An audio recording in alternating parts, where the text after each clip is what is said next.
Goeiedag, my naam is Mpasha, my van is Malebo. Ek is in graad 6 in John Mitchell School. Vandag lees ek die Sikwi boek, deur Marilati en Sonja Gous.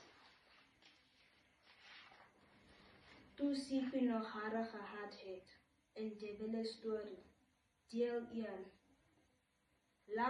Lang gelede het Sikwi nie in die water gebly nie. Hy het in die bos gebly. Sikwi het pragtige lang bruin hare gehad. Hy was baie trots daarop. Hy het elke dag as hy water drink, na homself in die water gekyk.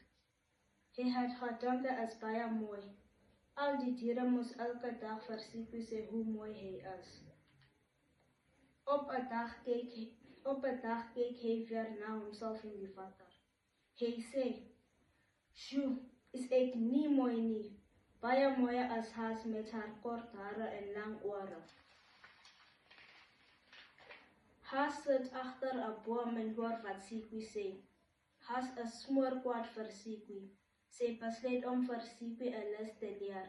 Sy maak 'n plan. Haas stel 'n hoop droog gras op en gee dit vir Sikwi en sê, "O, groet Sikwi, kyk, hier is sagte gras vir jou bed, sodat jy lekker kan slaap." "Dankie, Haas," sê Sikwi. "Dis goed dat jy so mooi na my kyk." Haas dink, kyk hoe hoogmoedig is Sikwi. Hy kyk hy is beter en mooier as die ander diere. Hy moet leer om nederig te wees. Haas hardloop dorp toe. Sy steel 'n stukkie brandende hout van die vuur en gaan terug na Sikwi se bed toe. Sikwi slaap vas op die sagte droog gras. Haas kruip saggies nader en steek die gras met die brandende hout aan die brand. Deel 2. Toe arme Sikwi wakker word, is sy lang hare aan die brand. Hy hoor hoe Haas lag en lag.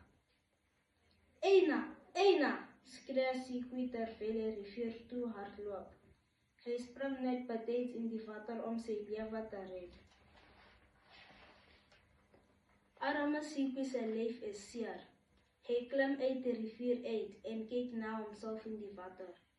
Hy skrik hom boeglam. Amper al sy hare is weg. Sy vollerige stert is weg. Sy pink ore steek uit. Al die lang hare op sy bene is af. Hy lyk lelik. Sikwi is ongelukkig.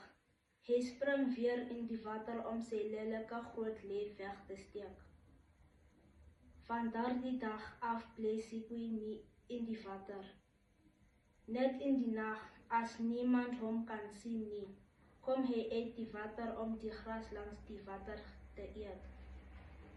En weet julle, dit het so lang gelede gebeur, dat niemand meer kan onthou dat Sikwi eens lang hare gehad het nie. Baie dankie.